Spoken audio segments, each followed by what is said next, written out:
Hey friend, please subscribe. 1 second for you. Big deal for me. I was carving a turkey at the head of my own damn dining table, hands greasy from 6 hours of prep, when my mother-in-law decided to hijack the night.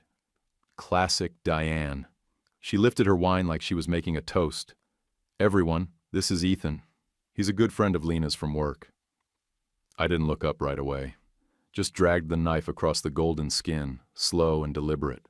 When I finally glanced up, I saw him, tall, younger, maybe early 30s, sharp navy blazer and one of those confident, all-teeth smiles, like he thought this was his moment. Diane leaned forward. "Ethan's got real ambition. He's scaling fast, not like some people who just fix up old houses." I didn't flinch, just passed him the bowl of stuffing and caught a flash of fabric. "That blazer? Same damn kind Diane gave me 5 years ago.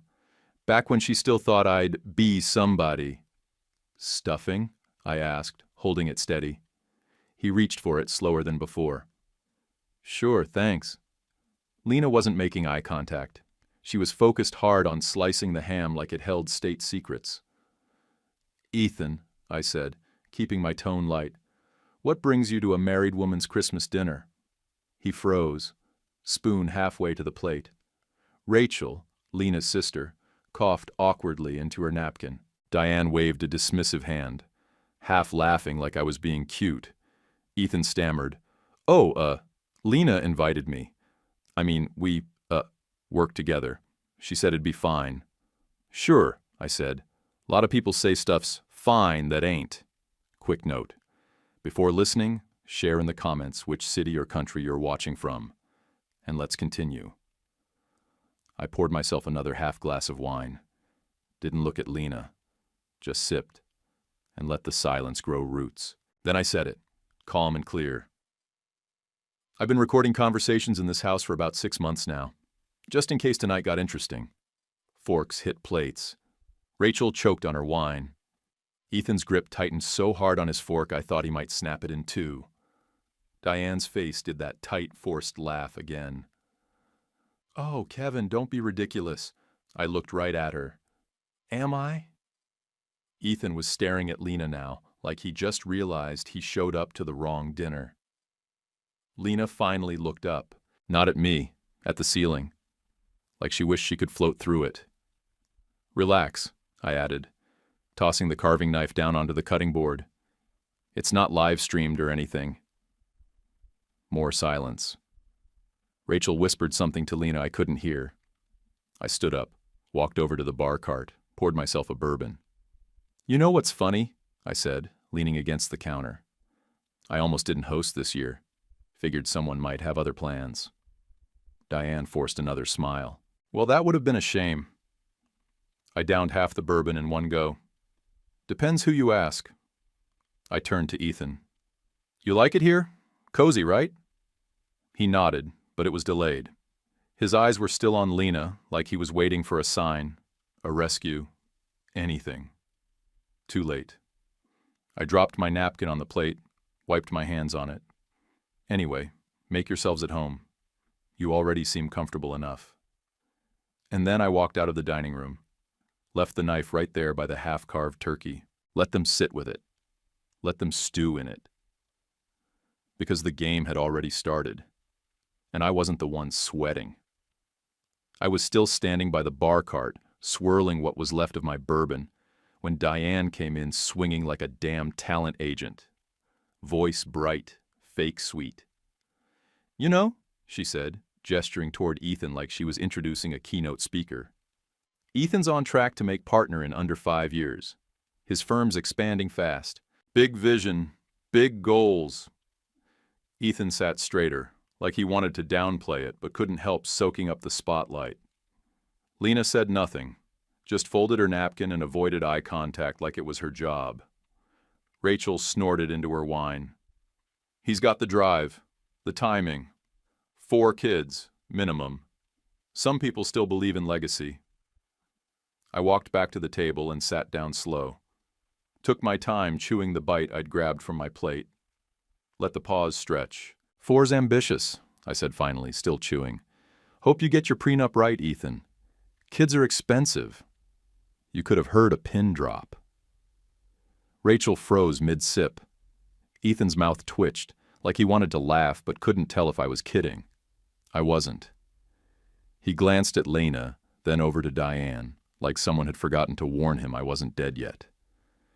Funny thing, I added, voice steady. When Lena and I got married, she insisted we keep all finances separate. Said she didn't want to be one of those women who got trapped. Her words. I shrugged, pushed my plate aside. So we signed a beautiful prenup. Ironclad. The house, my tools, the business. It all stays mine. Diane's mouth tightened, but she kept her tone chipper. That was so long ago. Things change. Sure, I said. But contracts don't. Not unless both parties renegotiate. I looked at Ethan. You like the house? Custom walnut trim, reclaimed pine flooring. Whole place has been rewired by hand. Took me 3 years. He nodded, unsure what to say.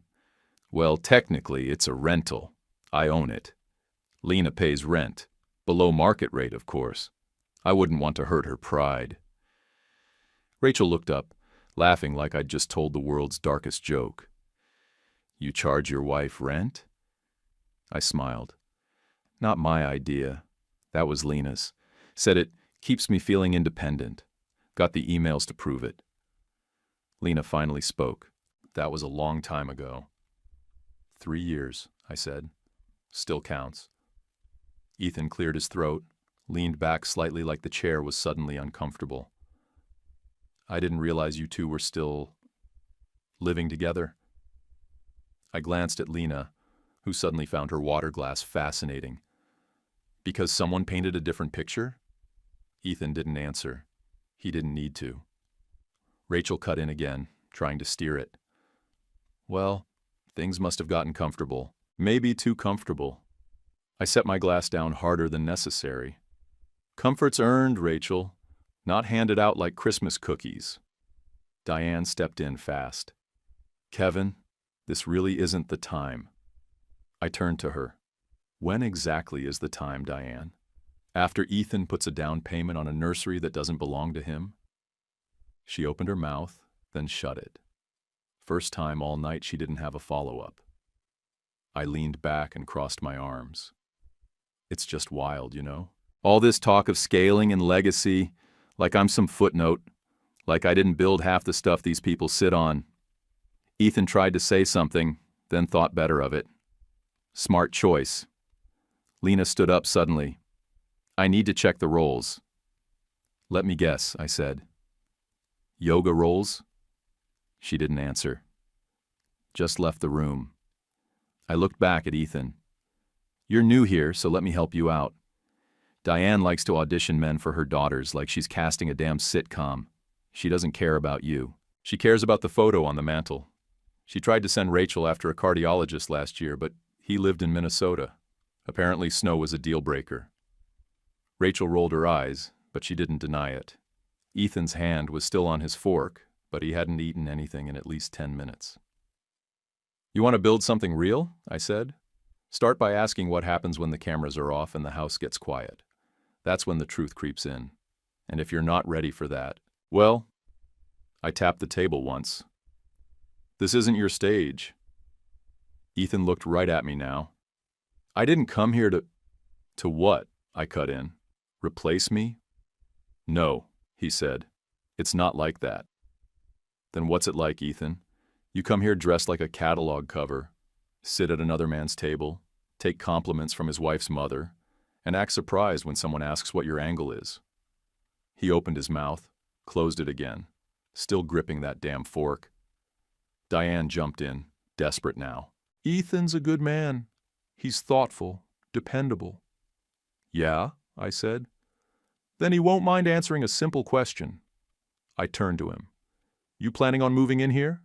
Raising those 4 kids in a house another man wired? Cooking in a kitchen you didn't pay for? Sleeping in a room Lena furnished with rent discounts? Rachel gasped. Diane whispered, Jesus Christ. Ethan looked down. I don't know what Lena told you. She didn't tell me anything, I said. I've just been watching. And with that, I picked up my glass again. Didn't drink it, just held it. Because now, the real games were starting. Diane tried to wave the whole thing off like she was still running the show. She leaned toward Ethan, voice fake light again. Well, that's fine. Ethan's investing in commercial real estate, real scale, real clients. It's not about small-time rentals. I didn't even look at her, just reached into my jacket, pulled out my phone, and started tapping through folders. Actually, Diane, I said without looking up, Lena's firm, that sleek glass office in Jersey City you love so much. I scrolled until I hit the folder I needed. Contracts, closing documents, photos, e-signature receipts. I turned the screen so Ethan could see it. I own the building, I said. Bought it 2 years ago. Quietly, under my LLC. Ethan's face went slack. Wait, you're her landlord? Technically, I said, but I'm more interested in the 27% ownership stake in the firm I hold through a silent equity agreement, structured through 2 separate investors and funneled back to me under a blind trust. Diane's jaw twitched. That's not possible. I finally looked up. That's the thing with private equity. You don't see it coming until the dividends hit. Annual disbursements show up under an anonymous partner. She just never asked where they came from. Rachel had stopped drinking. Her hand was frozen on the stem of the glass. So, Lena works for you? I laughed. 1 short breath. Number. She just owns less than she thinks. I let that land. Then added, but sure, she's free to keep Ethan on as junior counsel. Long as rent's paid, Ethan blinked. Completely frozen. I watched him do the math in his head, trying to figure out if he just walked into a firm where the husband of the woman he was circling around controls the roof over her office and a quarter of the board votes. Diane wasn't even hiding the panic now. Her voice went flat like she was trying to regain control. That can't be true. She would have told us. I turned the screen toward her now. Scanned lease, notarized signature, transfer of funds. A whole stack of documents organized by date, labeled, time-stamped, and clear as day. She didn't know, I said. It was an outside broker. Everything went through a holding company in Delaware. I wanted it clean, professional, no emotion. I just saw an undervalued asset, underleveraged staff, and low overhead. That building's doubled in market value since I bought it. And Lena's team has stabilized it beautifully. Ethan finally spoke. But why? Why what? I asked. Why do all that and not tell her? I leaned back, calm as ever, because I never mixed business with marriage, even when she did. Diane snapped, that's not what this is about. You're twisting things. No, Diane, I said, sliding the phone back into my pocket. You just assumed I was staying quiet because I didn't know what was going on.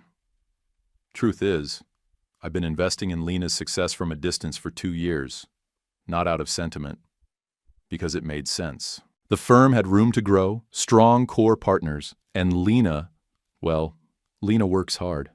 I give her that. Rachel spoke again, voice shaky. Does she even know you own it? I looked right at her. She'll know soon. I could see the gears turning behind her eyes, not just about Lena, but about how deep my reach really went. The room had turned cold now. Not just the tone, the temperature. Even the hum of the ceiling vent felt louder. Ethan reached for his water glass like it was a lifeline. His hand shook slightly. This is a lot. I nodded. Yeah, but it's not complicated. I saw an opportunity. I invested. And now I hold leverage. That's all this is. I looked over at Lena, who'd just walked back in, trying to act like nothing had happened. She paused in the doorway, saw the looks on everyone's faces, and froze. You good? I asked her. She nodded slowly. Yeah, just, needed a minute. I gestured toward the table. We were just talking about business. Specifically, yours. Her eyes flicked to Diane, then Ethan, then back to me. What did you say? Nothing that isn't in your quarterly reports, I replied. Although it might be worth reviewing the lease agreement before next renewal. Market rates have changed. Rachel coughed into her napkin again, clearly uncomfortable. Ethan just sat there, shoulders stiff. Diane had gone full statue. Her voice was tight now. So what now? You think this makes you look like some kind of savior?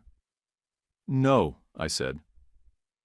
I think it makes me the only one at this table who's been honest about where he stands. I didn't manipulate anyone. I signed contracts. I invested capital. I got results. Lena took her seat slowly. You really own the building? Yep, since 2023. It's under Canopy East Holdings. You met the guy who did the walkthrough when your lease renewed? That was my inspector. Her face fell. Not angry. Not surprised either. Just the look of someone realizing too many pieces were already in motion behind her back. I let the silence hang there. Nobody knew what to say anymore, not even Diane. Anyway, I said, picking up my fork again, you all were talking about scale, legacy, building something real. I stabbed a piece of turkey, slow and quiet.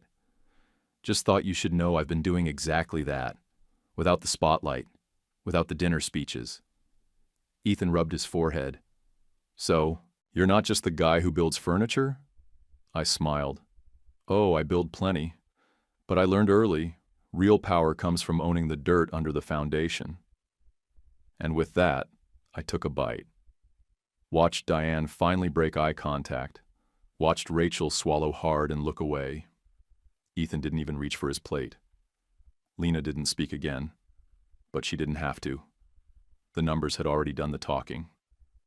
I set my fork down, leaned back in the chair, and looked straight at Ethan. Did Diane tell you we're divorced? He froze like I'd just pulled a gun on the table. His eyes darted toward Diane, then Lena, then back to me.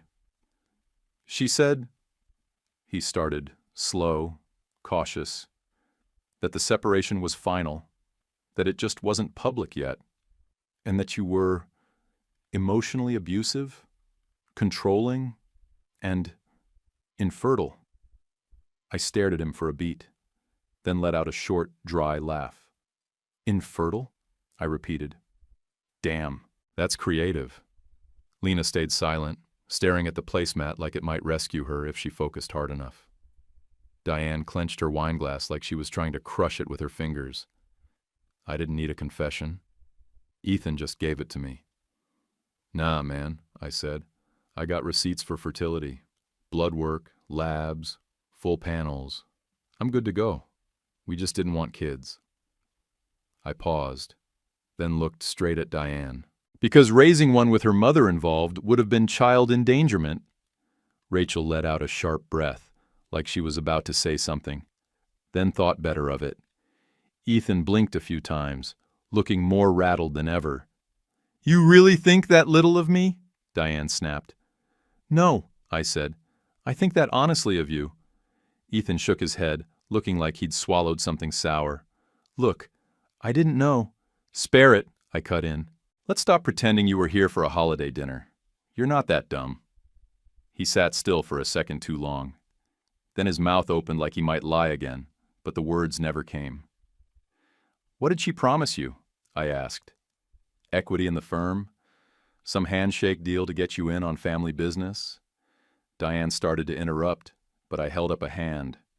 Not a big gesture, just a slow raise of the fingers, like a judge calling for silence in a courtroom. Ethan shifted in his seat, finally letting it out. I wasn't here for Lena, he said quietly. I came because Diane said there might be business opportunities. With the family. There it was. Bingo. I leaned forward, elbows on the table, voice steady. You came for the deal, not the girl. It's not like that, he said fast. It's exactly like that, I replied. You walked in here thinking you were closing something. Diane used Lena to bait the hook, and you took it. Didn't even check the temperature of the water. He ran a hand over his face. Yeah, I made a mistake. No, I said. You made a decision. You saw a woman married to a man you thought was checked out, maybe close to done, And you thought you could slide in and grab a piece of the table. You're not even the first guy she's dangled like this, just the one stupid enough to show up for dinner. Ethan didn't respond. He just stared at the salt shaker like it might start explaining things to him. Diane tried to recover. Ethan is a respected professional. He has every right to be here. Not at my table. He doesn't, I snapped. You lied to him, Diane. Spun some fiction about my health, our marriage, and your daughter, and he believed it because it was convenient. Because he wanted a shortcut. Ethan finally spoke again. I wasn't trying to take anything from anyone. You already did, I said. You took time. You took trust. You took up space that wasn't yours. Lena opened her mouth for the first time in what felt like forever. But all that came out was, this got out of hand. I looked at her. Just looked. Did it? I asked. Or did it go exactly the way it was supposed to, until someone said the quiet parts out loud? She didn't answer, just shut her mouth and looked away again. Ethan exhaled, long and slow. Look, I didn't come here to cause problems. You came here to position yourself, I said. Same thing. Rachel mumbled, Jesus, under her breath. I turned toward Diane again. So what was the plan? Set Ethan up with Lena, ease me out, then sell the whole family firm angle to your country club friends? She didn't answer, but her face said it all. That twitch in her jaw, that little flinch in her eye. She thought she was playing long game, thought I'd just quietly leave when the setup was done. You built this fake narrative around a failing marriage to bring in a younger guy with legal ambition, I said. You fed him lies to make him think the opening was clean, and you probably told yourself it was all for Lena's benefit. Diane stood up suddenly, voice cracking. I was trying to protect my daughter. No, I said calmly. You were trying to control her. Same thing you've always done. Except this time you played your hand in front of the wrong guy. Ethan turned to her, face pale. You lied to me. About everything. She flinched again. You wanted in. I gave you the opening. He sat back. At what cost? I raised my glass toward him. Welcome to the family. And then I drank. I didn't move. I didn't raise my voice. I just reached into my back pocket, pulled out a folded sheet of paper, and set it in front of me like I was reading off a grocery list. Let's talk about Tuesdays. Lena's head snapped toward me, too quick.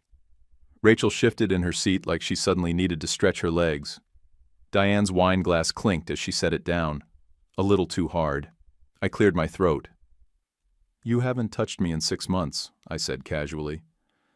Not even an accidental brush in the hallway. Fine, people drift. But you opened a second checking account 3 months ago. I've got the bank statements. Lena didn't blink. She just stared like she was waiting for a meteor to land and give her a way out. Browser history says you spent a whole night comparing boutique hotels around Hoboken. Your firm's card wasn't used, not once. But your mom's card? I smiled. Swipe, swipe, swipe, like clockwork. Rachel coughed, but no one was pretending to make conversation anymore.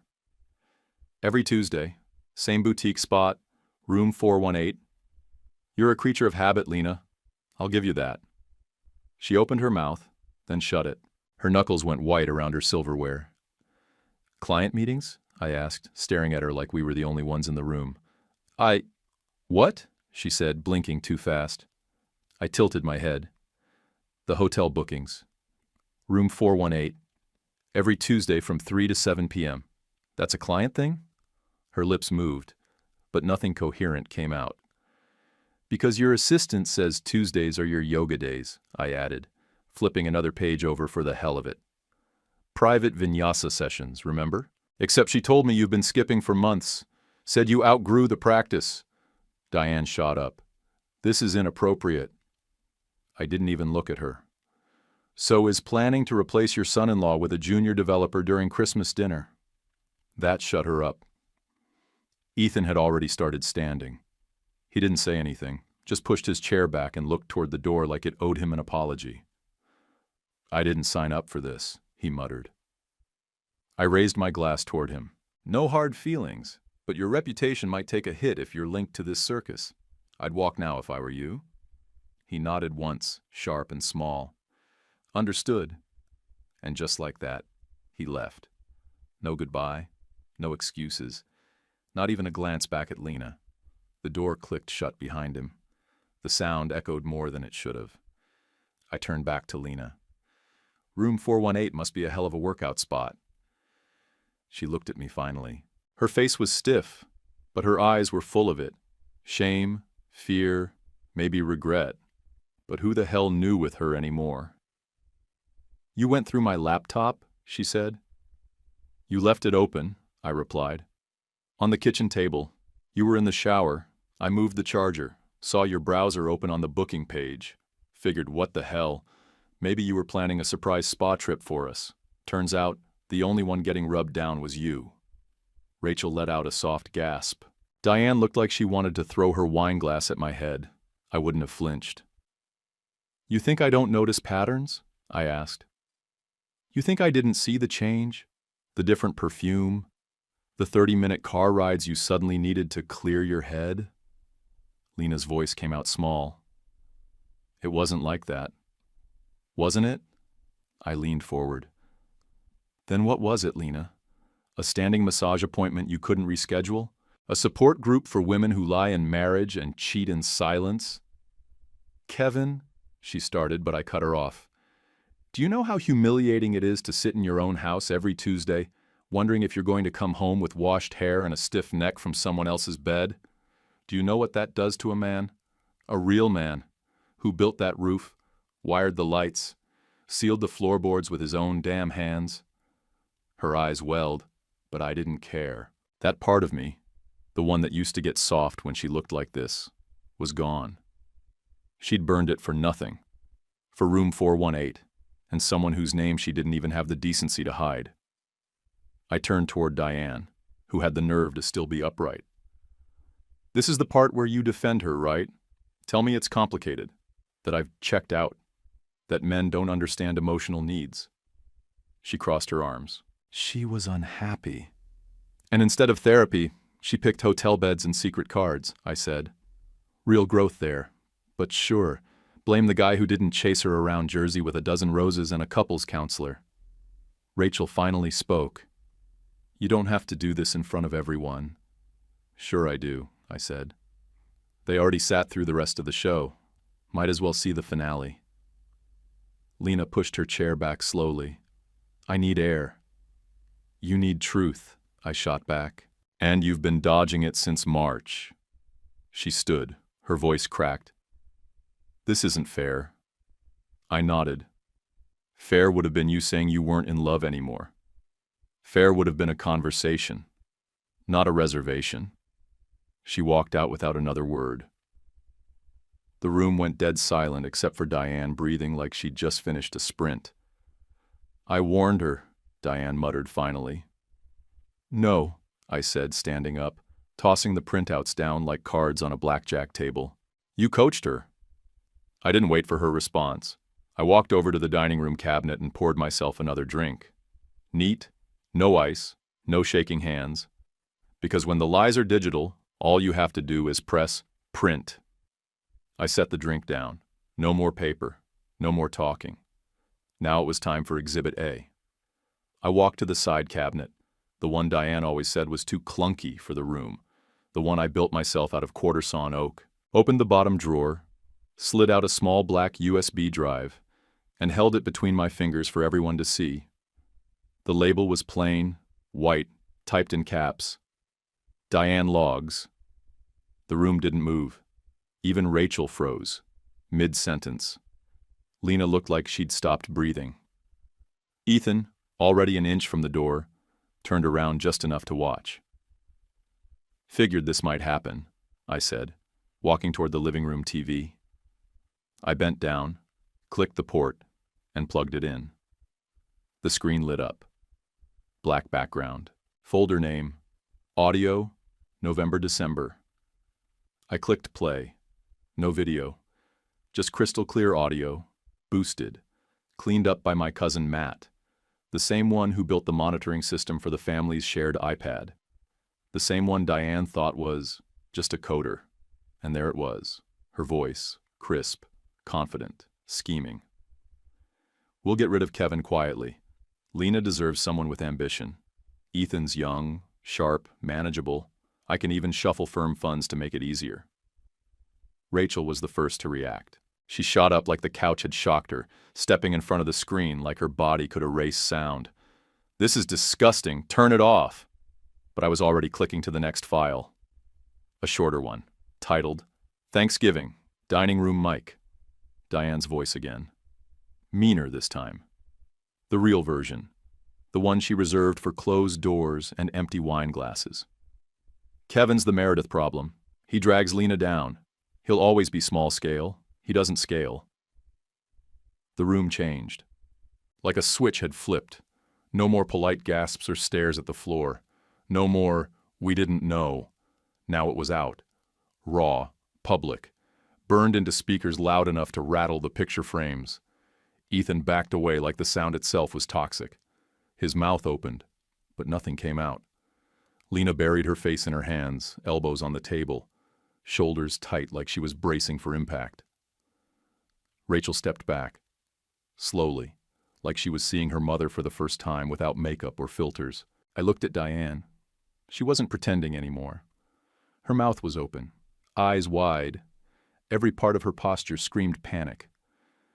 Planning to replace me at my own dinner table, I said calmly, stepping closer to the screen. Guess you thought no one was listening. She lunged, straight for the TV. Hands out, wild, desperate, like yanking that cord would undo everything. But she didn't make it. Tom's voice cut through the chaos like a gavel slamming on a bench. Sit down, Diane. The sound of it, the way he said it, froze her mid-step. Everyone turned. He wasn't loud, just solid. Like someone who'd been silent too long and finally decided it mattered. Diane stared at him, lips trembling. Tom! He grabbed her wrist before she could reach the HDMI cord. Not rough, not angry, just firm, like he was holding the last piece of order left in the room. You're destroying this family! She shrieked. Tom didn't flinch, didn't even blink. I stepped forward, calmly pulled the USB from the port, and slipped it into my pocket. No, I said. I'm just letting everyone hear the family you already built. The screen faded to black. No outro, no music, just the echo of her voice still hanging in the room, bleeding into the silence like mold under wallpaper. Nobody moved. Even Rachel sat back down like gravity had increased. Lena didn't lift her head. Not once. Tom let go of Diane's wrist. Slowly. Deliberately. She didn't say another word. Not because she was sorry. Diane didn't do sorry. But because she knew the tape couldn't be talked around. You can spin emotion. You can twist motives. But you can't undo your own voice. Ethan looked at me across the room. His mouth still hadn't moved. You're welcome to leave, I said to him. You got what you came for. He didn't answer, just gave a single nod and stepped back toward the front hallway, quiet as a ghost. No one followed him. The room wasn't a room anymore. It was a stage after the curtain falls. Actors frozen mid-scene, props out of place, script dead in the air. Diane lowered herself onto the armrest of the couch like someone whose knees were failing. Rachel turned to her, voice low and sharp. You did this. Lena still hadn't spoken.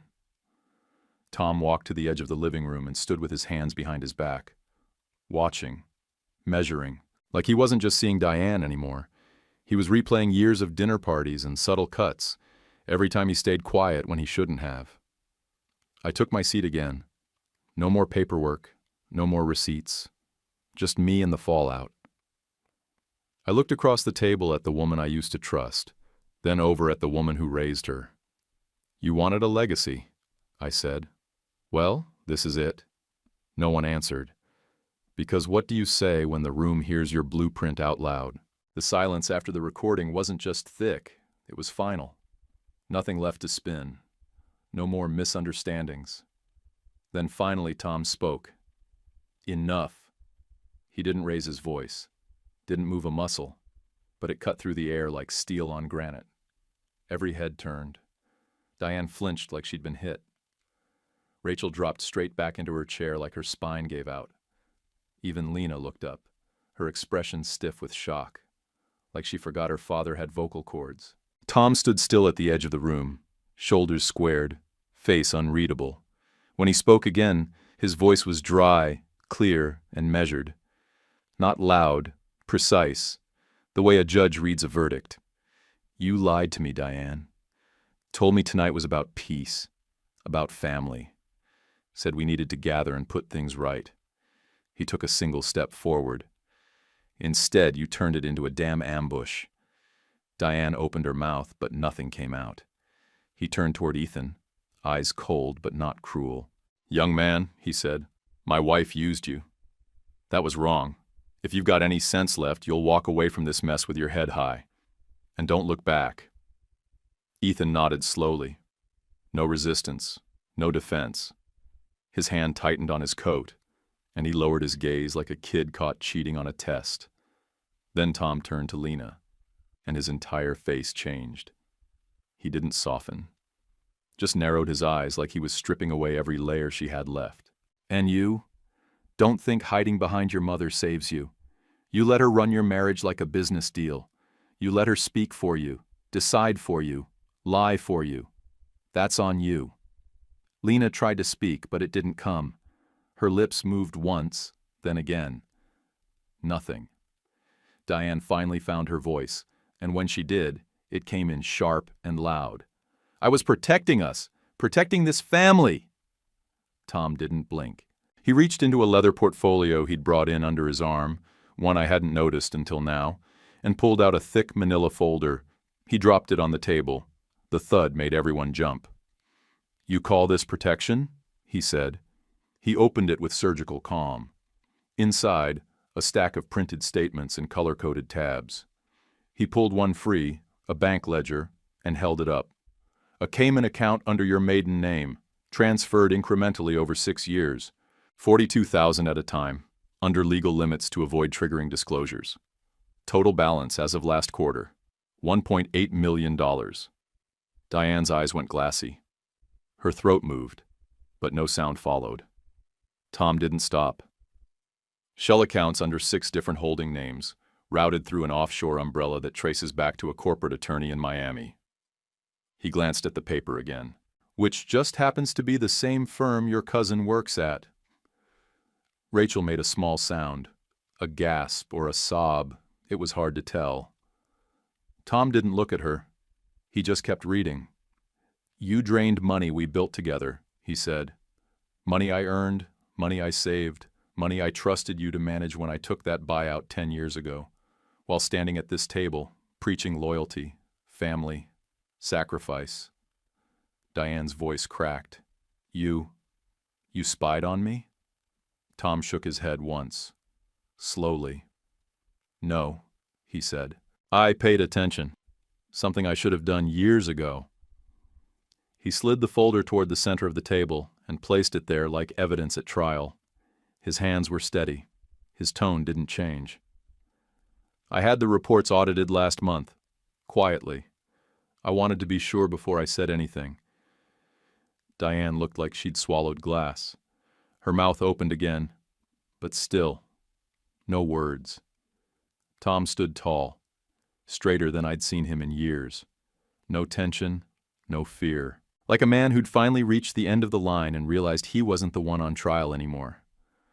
Maybe it's time I call a lawyer too, he said. That sentence landed harder than any recording, harder than any public shaming, because that was the foundation collapsing. That was the one person Diane thought would never move, never speak, never choose truth over loyalty.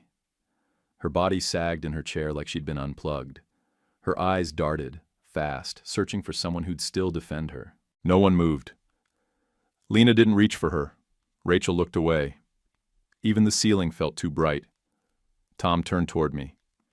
Gave me one single nod. Not approval, acknowledgement, as if to say, you're not alone in this anymore. And me? I didn't say a word. Just watched the empire Diane built on manipulation, and smoke start to crack straight down the middle. No shouting, no chaos, just facts laid bare, one paper at a time. That's what made it final. She could argue feelings all night. But paper? Numbers? Signatures? That was law. I stood. No dramatic speech. No need to drag it out. Just reached for my coat off the back of the chair and slipped it on slow, like a man packing the last bag after the storm's already passed. "Tom," I said, turning to him. "Thank you. You've always been decent. Sorry it came to this." He gave me a firm nod. "You deserved better." It landed heavier than I expected. Not because I needed the validation, but because it was the first honest sentence anyone besides me had spoken all night. I turned to walk, but Lena stood up like she'd been waiting for the cue. Her voice came soft, desperate. "Can we talk? Alone?" I stopped near the hallway, didn't look back. "You had months," I said. Not loud, not cruel, just final. "I gave you rope. You built a noose." She didn't reply. There was nothing left to add. My phone buzzed in my pocket as I reached for the door. I pulled it out and checked the screen. "Ethan, thanks for the heads up. I'm out. This family's radioactive." I smirked. At least the man could read a room, even if it took public humiliation and one recorded conspiracy to figure it out. Tom walked up behind me, not rushing, just steady like everything he did tonight. He held the door open, then paused before I stepped through. "That lake cabin in Dutchess County," he said. "The one Diane always brags about like she hosted royalty there every summer?" "Yeah," I said, narrowing my eyes. "What about it?"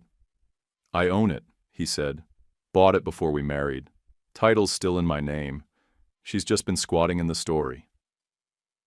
He reached into his wallet, pulled out a small brass key on a plain silver ring, and handed it to me. "If you need a break, key's under the flower pot." I stared at the key for a second, then slid it into my pocket. "Appreciate it. I'll be all right." His face didn't move, but something in his eyes settled. "You sure?" "Yeah," I said. "Been planning this escape for a while. All I had to do was wait for the right curtain to drop." Tom leaned against the doorframe, arms crossed, more relaxed now than I'd seen him in years. "You know that bench in my study?" he asked. "The walnut one Diane's always saying looks like it came from some designer in Vermont?" I nodded. "Yeah, I know the one. I bought it from you," he said. "Back in 2019. Went through your cousin Matt's site, paid cash. Told Diane I found it at a boutique in Burlington." That stopped me for a second. "You serious?" He just shrugged. "I liked the work. Didn't need her permission." I grinned. "Solid taste, Tom." He didn't grin back, but his tone shifted just slightly. "You build things to last, even when the people around them don't." I stepped onto the porch, cold air meeting my skin like a slap I welcomed. I glanced back once. Lena still frozen in the hallway. Diane slumped in the corner like someone had cut her strings. Rachel wasn't even pretending anymore. She looked ready to bolt. "Tell Matt I'll be in touch," Tom added.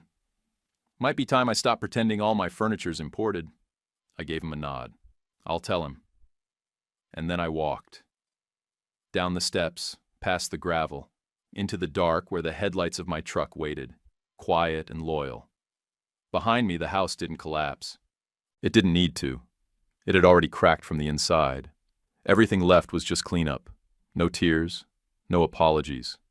Just an exit that was long overdue. By the time I pulled into my driveway, the truck was dead silent. Engine ticking, headlights cutting across the snow-covered lawn like stage lights at the final curtain. I stepped out, keys still in my pocket, Tom's words still parked in the back of my head. Inside, the house was just as I left it. Warm, clean, mine. The moment I set my phone on the kitchen counter, it lit up like a slot machine in overdrive. Lena, Diane, Rachel, unknown number, blocked, blocked, blocked again. I turned on Do Not Disturb just to shut the whole mess up. This wasn't the hour for backpedaling or fake apologies. You don't get to torch a man and then ask if he felt the heat. I opened my laptop, clicked through the folder I'd been building for 6 months. Tagged, indexed, time-stamped. Recordings, receipts, title deeds, ownership transfers, everything layered in plain sight. Then I called Halpern. He picked up on the second ring. Kevin, I was wondering when you'd pull the trigger. I didn't waste time. Yeah, it's time. File on Monday. Full motion? He asked. Full motion, I said. Make it tight. Got it. Send over what you've got. I dropped a link into his inbox before we even hung up. Dropbox folder, passcode protected, all of it. From the first transfer Diane made from Tom's account to the last hotel booking Lena never meant for me to see. 5 minutes later, he texted, Got it. You weren't kidding. This is clean as hell. Damn right it was.